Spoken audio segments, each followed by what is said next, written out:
In the murky waters, under the pier, in the quiet retirement seaside resort of Bournemouth on England's south coast, a canoeist made a gruesome discovery.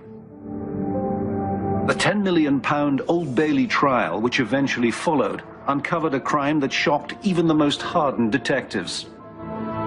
Police travelled to India, France, Belgium and the United States and collected 4,000 documents in efforts to crack the case.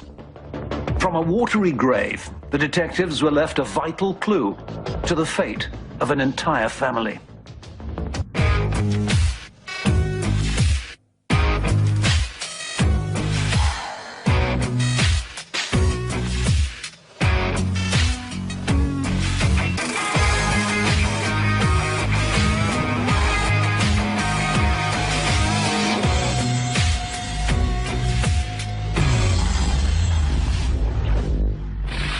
Former Metropolitan Police Detective Brian Hook has handled some of the most terrible crimes in the UK's capital city over the last 30 years. He's worked on serial murders, terrorist outrages, random killings and organised crime. He was an investigator with the anti-terrorist branch at Scotland Yard and later a surveillance specialist with the racial and violent crimes team. I knew the detectives that worked on this case. It tested their abilities to the utmost. Worldwide inquiries. This was a massive, massive case. Brian Hook has particular knowledge and expertise in relation to crime scenes. For 5 years, he was a member of the Metropolitan Police Specialist Crime Directorate Homicide Command. Now he brings this huge wealth of first-hand insight to the story of how his friends and fellow officers investigated the shocking deaths of 5 members of the same family, including an 8-week-old baby boy. The story begins with the business career of Amarjit Chohan. 46-year-old Amarjit, who was also known as Anil, was born in India and came to England in his early 20s to make his fortune. And it worked. By 2003, he was the owner of a successful haulage company, Seba Freight, based close to the international airport at Heathrow. Dave Little, who was a senior detective on the case, came to know Anil Chohan's story very well. And he understood the community Chohan lived in. West London is a very, very big Asian community, Southall especially, where I had worked previously. So Anil was very much part of that community, and my understanding is very, very well respected. He had done very well for himself. He was very popular with people who he worked with and worked for him. So I would say he was a big part of that community, certainly in the West London area at that time, yeah. So by 2003, Chohan was a rich man, probably a millionaire. People he knew and worked with thought he was relaxed and friendly.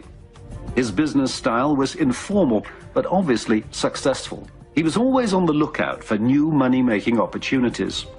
On the 13th of February 2003, he leaves his office, apparently to travel to Wiltshire, to meet a man who says he's interested in buying his company for £3 million in cash.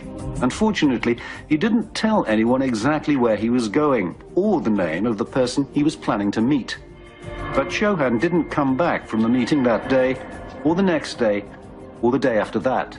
Amarjit Chohan seemed simply to have vanished. Colleagues at Seba Freight decided to tell the police he was missing.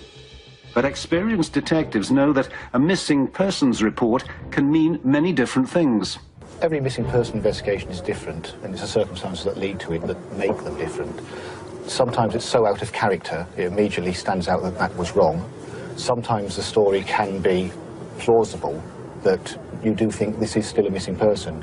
Nonetheless, you've got to start every investigation as a murder investigation, because you lose intelligence, you lose evidence very early on if you don't deal with it from that aspect. In fact, there was a reason why Chohan might have wanted to make himself scarce. Maybe even 2 reasons. Back in 1996, he'd been convicted on 13 charges of tax evasion and had been sentenced to 3 years in prison. He had a reputation for cutting business corners and for financial tricks he said he'd learnt in jail. He knew some pretty shady people, some of whom he'd also met while serving his sentence. He was always looking over his shoulder and feared further investigation by the authorities. On top of which, he'd married Nancy, the second Mrs. Chohan, without actually divorcing the first. He was a bigamist, and it was only a matter of time before that came out into the open. This was a man with things to fear and things to hide. This was a man with a lot of cash and a business which made more cash every day. So he was both vulnerable and in trouble. During the investigation, we discovered that Anil had been married before and had children from a previous marriage. So we liaised with that side of the family as well. I wouldn't say a difficulty. We had to cater for one family who were his previous marriage. We had to cater with Onka Verma, with the current family, and there was friction between the two of them as well.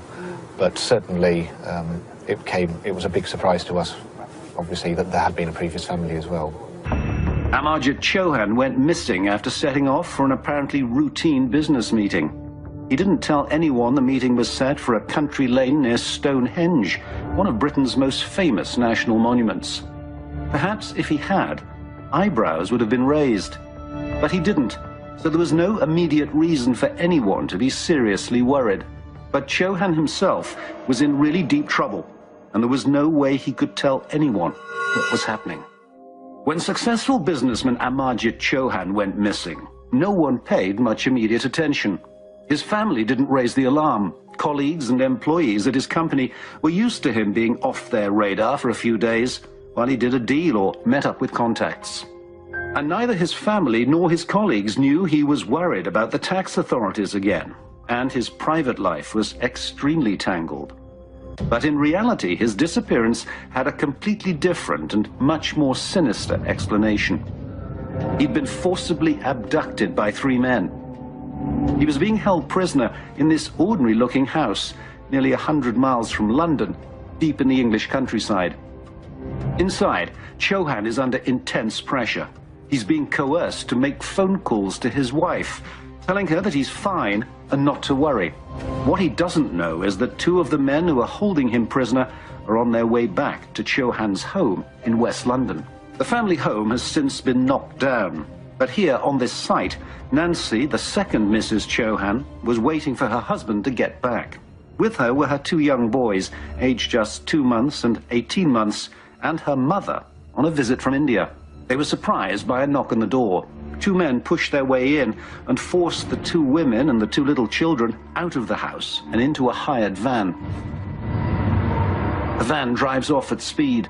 No one knows this yet, but 3 adults, a toddler and a baby are missing. There are no family members left to tell anyone about it and to raise the alarm. Chohan's work colleagues reported him missing, but they didn't know his family had also vanished. So the early story from the police point of view was he was a missing person inquiry. There were circumstances around that inquiry that led it to be a bit more suspicious, so it was a high-risk misper. Anil went missing in February. There was a story being put about at that time that he'd sold the company and had gone away because of drugs dealing that he was involved in, which subsequently we disproved. So really, it was a high-risk missing person investigation to start off with. Not all missing persons reports are treated the same by police. Lots of people go missing every day and every week. Police have to prioritise the investigation. They look at who's gone missing, the age, the vulnerability. What you have here is a grown man with his family. There's nothing in his background or circumstance to suggest nothing other than the fact he's upped and gone back to his own country. But back at the bungalow in Wiltshire, where Chohan is being held prisoner, there's something else going on. Chohan is being forced to sign several blank sheets of headed paper from his own freight company. The kidnappers clearly have business on their mind. Looking at this quiet, dead-end street for himself, Brian Hook can see that whatever was happening in this bungalow must have been in plain sight of the neighbours. The bungalow was occupied by a Mr. Kenneth Reagan and his father. No one in the street knew that a businessman was missing from home, but they must have thought something odd was going on. I've spoken to local residents, some of whom were witnesses during the investigation. One in particular came down early one morning. He saw a white van backed up against the side of the house behind me. He knew Mr. Regan, who was there when he arrived. Mr. Regan appeared shocked to see him that early in the morning. He said his hellos and made his way very quickly back inside. The lights of the bungalow were on. Who knows what was going on inside on that morning? For several weeks, nothing happened. Mr. Chohan was missing from work, but this did not cause major alarm. No one knew his family was also missing. Whatever Mr. Chohan's abductors had planned seemed to be going smoothly, and it might have stayed that way for even longer. But Mrs. Chohan had a brother who lived halfway around the world in New Zealand. For 3 weeks, he tried to reach his sister on the phone without success. Finally, he gave up and got on a plane to see what was going on. Finding the house empty and no sign of any single member of the family, he raises the alarm and calls the police. The brother arriving from New Zealand changes the whole focus of the investigation. A senior investigating officer is appointed from the Specialist Crime Directorate. They're going to look at all the facts that are known up to this point. They have the resources, they have the detective ability to look into every nook and cranny of what's happened so far, dissect it and take that investigation forward to find out exactly what's happened to the family. This all takes time. It seems incredible, but Chohan and his whole family have now been missing for nearly 2 months. I've seen the case files of this investigation, and having looked at them in some detail, it does appear on the face of it that what the family have done have just uplifted from England and just gone back to India. In fact, that's exactly what the staff at his company were thinking. 4 days after Mr. Chohan first disappeared, the company was bought by someone called Kenneth Reagan. He installed a woman called Belinda Bruin as the accounts manager, and SEBA was being run as normal under new ownership. People who worked there weren't all that surprised or suspicious. They just thought it was another example of Chohan's not very orthodox business methods. At this stage of the investigation, people weren't really particularly worried. Mr. Chohan had had a bit of a shady past, and I think most people just thought that he'd upped and decided things were a little bit too hot and left. But the missing Mrs. Chohan's brother doesn't give up. Pressed by him, the Metropolitan Police passed the case to the Serious Crime Directorate in Scotland Yard. They decide to go back to SEBA Freight, and on the 21st of March 2003, for the first time they take a statement from the new owner, Kenneth Reagan. Reagan shows all his ownership documents to Scotland Yard's detectives. It all looks above board. Former Detective Chief Inspector Dave Little was later passed the case. When he reviewed the available information, alarm bells started to ring. I think any investigation, you get a feeling for the investigation very early on. Sometimes you can't put your finger on exactly what it is or why you don't feel something's quite right. From the outset, this was a missing person investigation. This is somebody who had disappeared for a little bit period of time. But from the outset, if you looked at all the component parts of it, there was something not quite right about it. For the next month, Scotland Yard quietly reviews the case. They track down Chohan's family home in India. Dave Little sends a team to the Punjab. The investigation did become a global investigation, from New Zealand through to Canada, via Spain, Belgium, France, obviously the UK. It was very global, and India was a very important part of the investigation as well. It was a massive investigation in the first instance, and I think to this day it's still the longest murder trial at the Old Bailey. So it was a very, very intensive, long investigation, yeah. Hindsight's a wonderful thing, but all the evidence points to Chohan selling up and just moving. SEBA Freight's new owner really should have been looked at a little bit more carefully. The alarm bell should have been ringing. He was already known to the police under the name of Ken Avery. Ken Avery was a known career criminal with a lengthy record for drug smuggling and other serious offences. He had a taste for the high life, funded with stolen money. After giving evidence against fellow criminals, he was released early from jail under a new name, Kenneth Reagan. A new name, but with the old passion for cash and power. Maybe the new owner of Chohan's company was involved in his disappearance. Kenneth Reagan is now very much on the police radar, and worse is to come.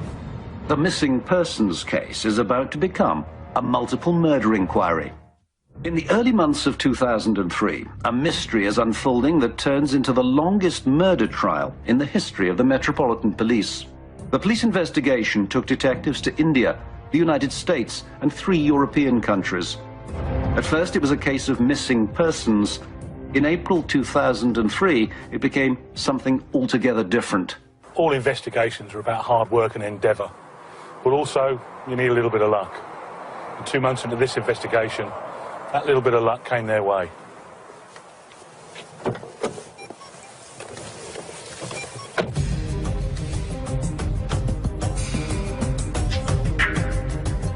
In the early hours of the 22nd of April, 2 days after Easter Sunday, a lone boating enthusiast is peacefully paddling around Bournemouth Pier on the south coast of England when he bumps into something floating in the water. He calls the local police.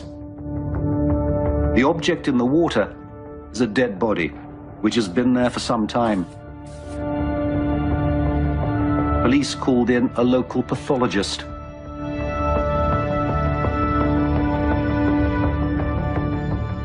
Well, in this case, I was phoned by the police, informed that a body had been found floating off the Bournemouth Pier. The diagnosis of drowning in a decomposed body is very difficult and may be impossible.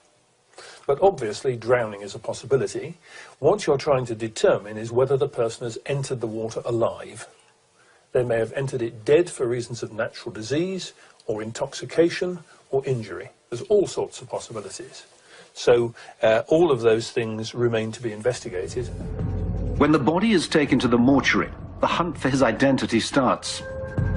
Although the body is severely decomposed, the police manage to take its fingerprints. Amarjit Chohan's past is catching up with him. Having had a criminal record for fraud, his fingerprints are on file. The body floating in the water was that of the missing businessman. At this point, the Chohan case lands on Detective Chief Inspector Dave Little's desk. So it started off as high-risk missing person, escalated to a murder investigation, and then obviously subsequently his body was found when it was confirmed as a murder. And there were clear signs that Chohan had been murdered. He had a very severe head wound, and there were the remains of a gag on his face. But, put it this way, we've got someone with what looks like a gag, and possibly a blindfold, who has a very severe head injury. This was no accidental drowning. It was a series of turns of brown adhesive parcel tape mingled with a red and white scarf. It went round and round the head, below the nose, right across the mouth. And attached at the back of it was the rest of the roll of tape. So that was sort of hanging on at the back. And the little bridge of tape between the turns round the face and the roll itself had gone into a thin, strong string of that brown parcel tape. A gag may kill you. Mr. Chohan may actually have been killed by the gag. Any circumstances like that, my first thought is forensic evidence. For somebody to be gagged with tape, as that was, I would always hope that there's going to be some forensic evidence, either fingerprints or DNA on that tape. So for me, it's actually a very important part of the investigation. The only lead that Chief Inspector Little has is Seba Freight, Chohan's old company, and its new owner, Kenneth Reagan.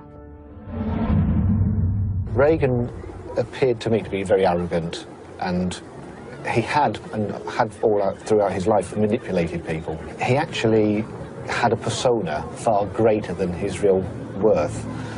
When he came out of prison after the drugs case, he obviously had access to far less money than he had done previously. He was called Captain Cash. So everybody that he'd met with, he lived the high life. He always had money, always had cash around him. 55-year-old Reagan may not have had the looks of a wealthy playboy and international criminal mastermind, but that's how he saw himself. Back in 1997, as the money rolled in from his drug smuggling enterprises, he was called Ken Avery and drove around in a Mercedes, reveling in the nickname of Captain Cash.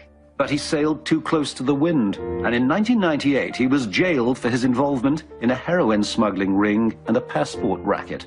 Avery had no intention of spending valuable time in prison. He turned on his co-defendants, gave evidence against them, and was rewarded with a shorter sentence, just 4 years. When you talk to these people, they're career criminals that have spent their life involved in high-level criminality, they're very plausible, they're very believable, and they have a facade that will make most people think that they've got their money legitimately. But that's not the case. People like Reagan won't like to live below that status and that perceived lifestyle. When they come down with one almighty crash. They don't like it. In 2003, Avery was out of jail. He'd changed his name to Reagan and was the new owner of Seba Freight. He asked a woman friend called Belinda Bruin to join the company as managing director and credit controller.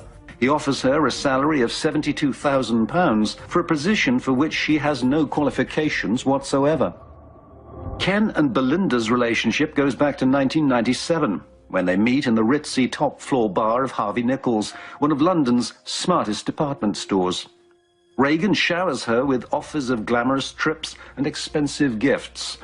Their relationship fizzles out while Reagan is in jail, but he sends a condolence note to her when he reads about the death of a celebrity friend, and he looks her up when he's released. Her own life has taken a turn for the worse.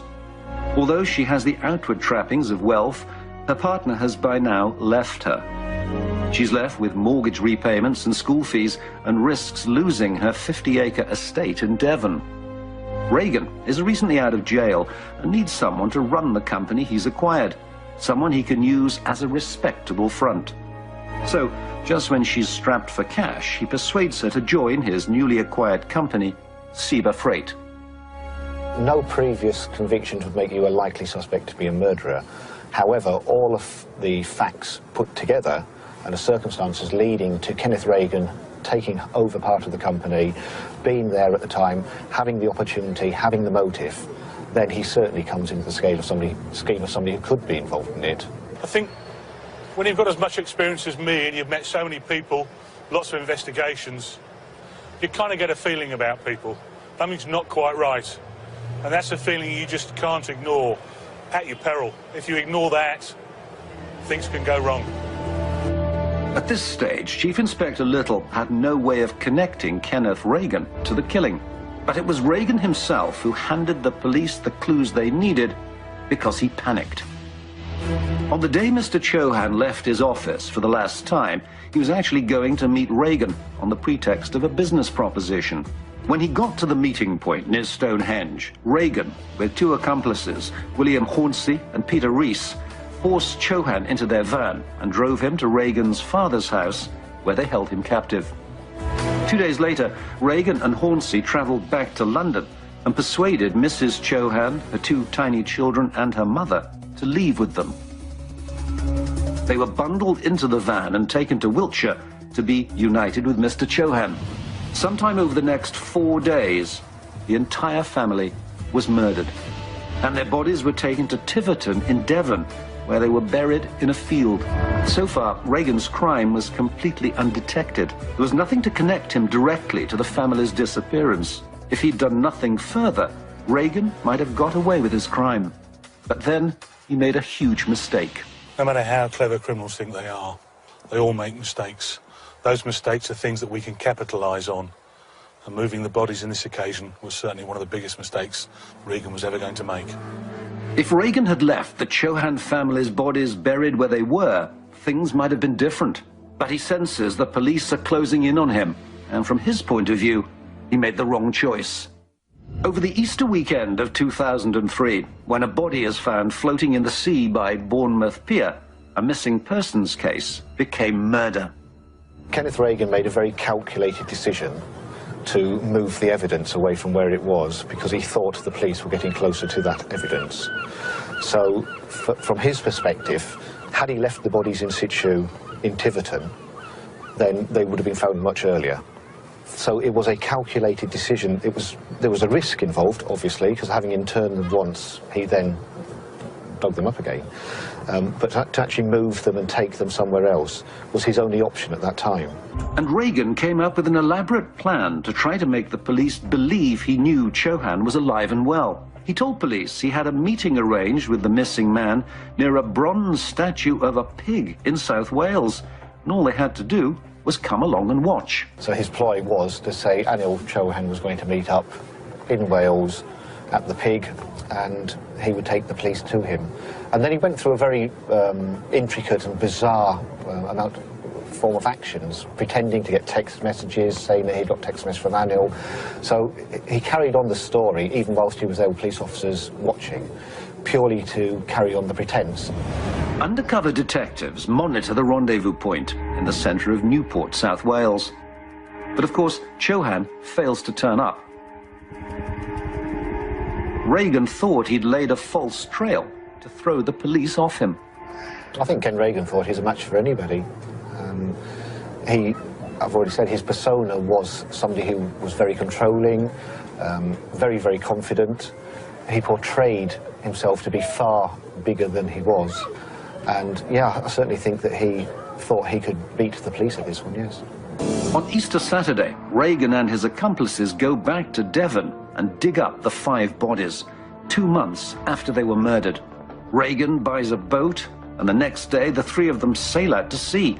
The whole Chohan family is brutally disposed of, tipped into the cold waters of the English Channel. Reagan thought this would put him in the clear. The bodies would never be found, the police would have no leads. He thought from his previous encounters with police that he had special insight into their way of thinking. Before he gave evidence against his co-conspirators, he spent a lot of time with the police because he turned Queen's evidence and gave evidence against his drug smuggling gang. He thinks he knows the way that the police mind works. But don't forget, that's a two-way street. That also means they know the way his mind works as well. Meanwhile, Dave Little decided to meet Belinda Bruin. He needed to understand her role in this story. But she can tell him nothing at all. Belinda Bruin was not charged with any offence in connection with the case. As soon as Reagan had dumped the Chohan family bodies in the sea, he decides to flee. He catches a ferry to France with Hornsey. Rees goes on the run and hides out with a friend in Gloucestershire. Then, Mr. Chohan's body is found in the sea, clearly a murder victim. Reagan had taken part of the company ostensibly. He had given a story for Anil Chohan being alive and disappearing for various reasons. Chohan's body was turned up, obviously, so now we know that he's dead. But once Reagan had moved the body from Tiverton to the Solent, then obviously for him to leave the country, you've got to start wondering why, as Kenneth Reagan, the person who's been assisting the police right up until this time, the person who ostensibly owns part of the company, why has he left the country? Now the police have suspects on the run and a mystery to unearth. Where is the rest of Mr. Chohan's family? And as yet, not a shred of evidence with which to build a case. Very shortly after Anil's body was found in Bournemouth, we realised that Kenneth Reagan had left the country via Dover. Once again, that in itself doesn't prove that somebody committed a murder. But when you've got all the circumstances that I've already mentioned leading up to Kenneth Reagan, you can focus your investigation a lot better. The first thing the police did was to search Chohan's home in London for evidence. The most important thing when the police arrived there is there's no sign of any disturbance. There's no sign of any fight. So when they go into the house, they're looking for things that are out of the normal, that are unusual. And really, it's a reverse unusual. They're looking at normality. The people that left there have left expecting to come back. They've left behind suitcases. They've left behind tickets that are a return journey to India. The family holy book is still there, nappies for the children. The people that left there that day, I think, fully expected to come back later on. And then Dave Little gets some very interesting news from the pathologist who'd been examining the body of Mr. Chohan. And perhaps the most distinctive items of all the things we left deliberately till last were a series of bindings around the lower head and face. I described them as a gag. I put gag in quotes because it's not necessarily fair to describe something as a gag after a body's been in water for a considerable length of time. Things slip and move about, but it looked very much like it. And there was one more surprise to come. The condition of Chohan's body suggested to the pathologist that he might have been buried on land before being dumped in the sea. Somehow, his body had been protected from infestation by flies. When it comes to the progress of the case as it goes along, I'm guided by the police. So if the police come back to me and say, listen, doctor, Could the body have been buried on land for a while before it went in the sea? That's the sort of question I'm asked, and I will then comment. In the case of Mr. Chohan, I would say yes. That would account for flies not getting at his body, and that could well have happened. This completely alters the police investigation, and there was a further sign that Chohan's body might have been dug up from a grave. When I was asked if the body had been removed by a mechanical digger, that would have any impact on my opinion as to what had happened to him, I'd say, well, I don't know exactly what a digger bucket looks like, but it's the sort of thing that might account in a single blow for the very bad damage to his head and neck. Experienced detectives know where to start looking when they're searching for the grave of a victim of crime. Brian Hook knows from many years of policing that there are patterns to criminal behaviour. Now that Mr. Chohan's body's been found, this investigation goes to a whole new level. But there's a discrepancy. Mr. Chohan has been missing for longer than he's been in the water. The police are now going to look at their main suspect, Mr. Regan. If Mr. Chohan's body's been held somewhere, it'll be somewhere that Regan is comfortable with people that he trusts. Belinda Bruin is interviewed again, and she lets slip that she knows about the hoax meeting at the Bronze Pig in South Wales. And that's the piece of the jigsaw puzzle Dave Little needs. I've been talking about Chohan. And Dave Little suspects that Regan would have thought that Belinda Bruin's spacious grounds in Devon were a safe place to bury a body. Little sends a team down to her country estate. He had good reason to think Regan might have been there. Mobile phone records were very important in this investigation. A, because it showed us who was contacting who, and in the evidence we actually brought that out at trial, that Regan and Hornsey and Rees were certainly in contact with each other, but also where they were when they were doing that. And then we can trace where, when Nancy and the rest of the family went missing from Hounslow, we could say that Regan was in Hounslow at that time, and we could say they went down to the West Country. So the mobile phone evidence did help an awful lot with that, and the evidence that came out of court helped prove their involvement. The police dig a trench in the grounds of Belinda Bruin's estate and find what they're looking for, the burial site. Far too big for one body. This could have been the burial site for an entire family. It was more and more clear that police were dealing with a multiple killing. Belinda Bruin said she had no idea that the bodies were buried on her land. It's the whole family that's been murdered, yeah. That is the global thing of it, yeah. The fact that this murder took place, and there were 3 generations of a family wiped out. There was obviously the grandmother, the 2 adults, and the 2 children, one of whom was just a toddler, not even a toddler. So there were 3 whole generations wiped out, and to this day we still don't know where the 2 children are. Their bodies have never been recovered. Now the detectives have to track down Kenneth Regan and put together the evidence they need to take him to court and pay for his callous crime.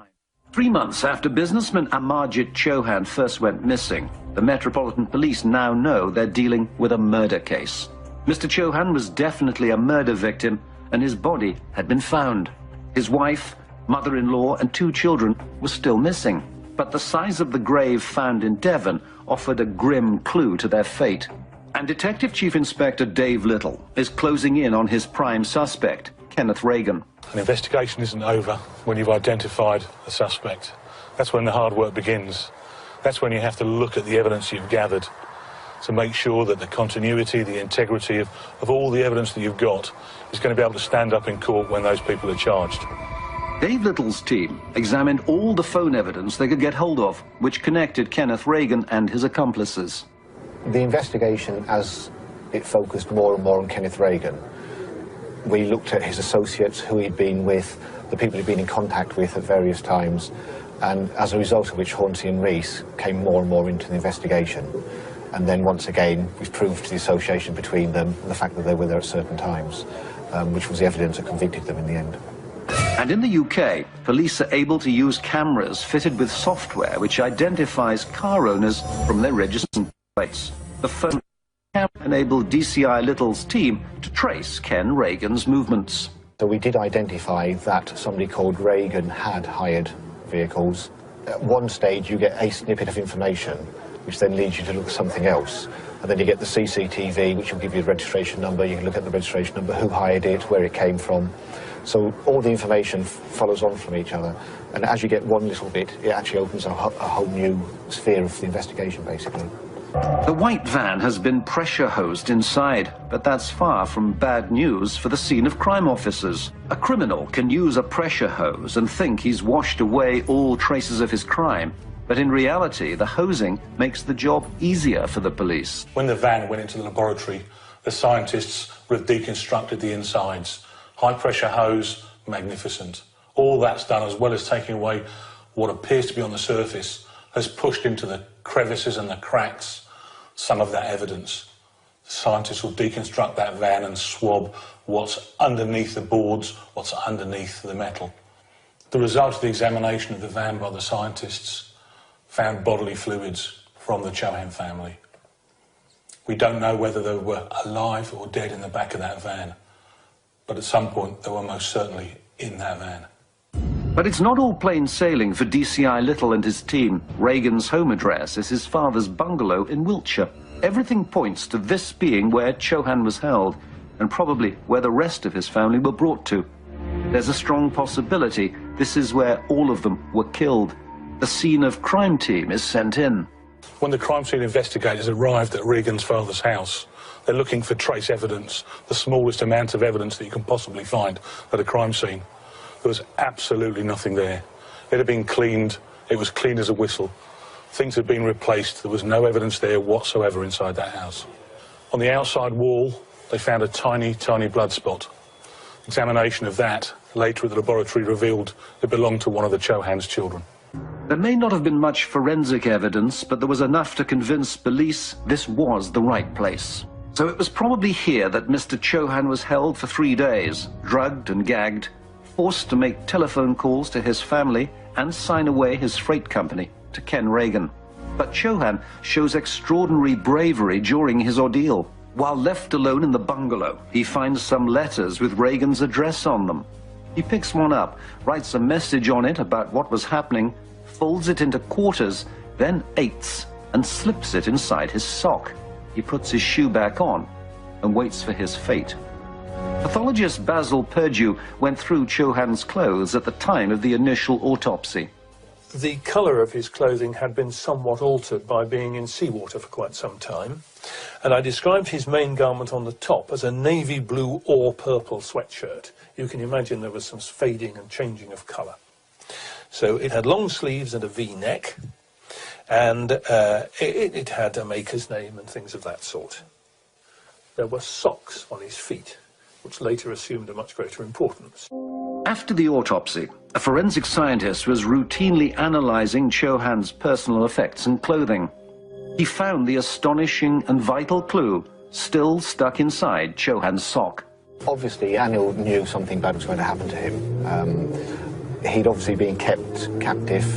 Reese had been guarding over him while the other two went to get the rest of the family. So at some stage during that time, he had the foresight to write a letter or a note on a piece of paper and hide it inside of his sock, which wasn't found until his body was found. And then, because it was wet, it was left to dry. And subsequently, it was examined, and it did actually say everything that happened in the letter. So it was a damning piece of evidence, immense courage and foresight. At that stage, you've got to assume that he knew he was going to die. So he wrote that, and it was reported at the time as a letter from the grave, which it actually was.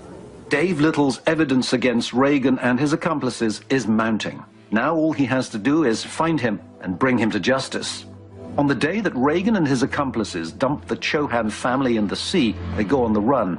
Regan just gets in his car and keeps driving, takes the cross-channel ferry to Calais and heads for Spain. Once Regan had been declared as the main suspect in the investigation, and he crossed the channel into Europe, but it didn't matter where he went. We have ways of finding people and tracing them, which I won't go into here. There was no way he was not ever going to get caught. It's just a matter of time. Regan was arrested in Belgium, and We started extradition proceedings in Belgium. He fought them originally, so there was a bit of a time delay to get him back into the country. But eventually the Belgian authorities upheld the extradition and he was brought back to this country, and that's when he was charged with the murders in this country.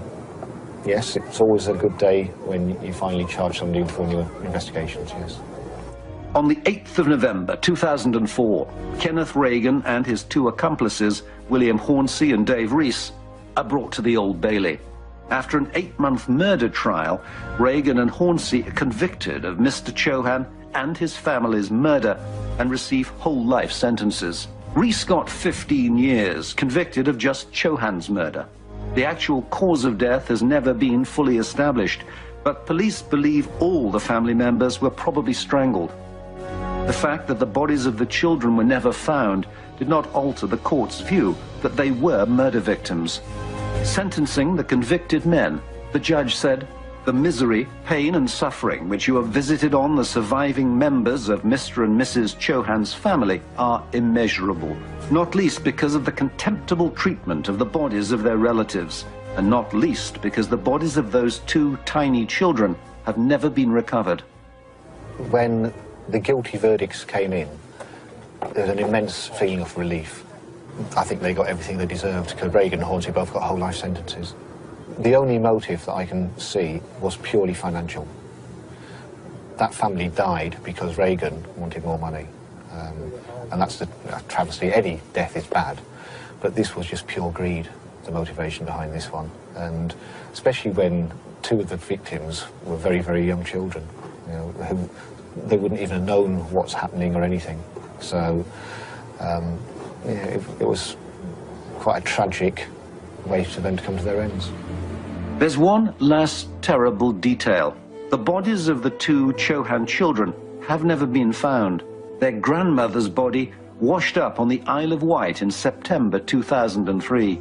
Their mother was hauled up in a fishing net that July. After Anil had been found off Bournemouth, sometime later Nancy's body was actually picked up by a trawler, a fisherman trawling. And as the body was, well, as the bundle came up out of the water in the fisherman's nets, the fisherman did see something fall from the net back into the sea, which we can only suppose were the bodies or the body of one of the children. So I don't know, because we never know what it was that fell back in there, but under the circumstances, I think the main supposition has got to be that those were the children's bodies, which have never been found since.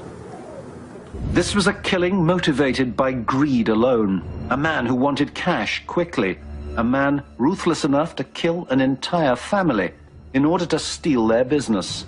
A man willing to cross the line to get what he wanted.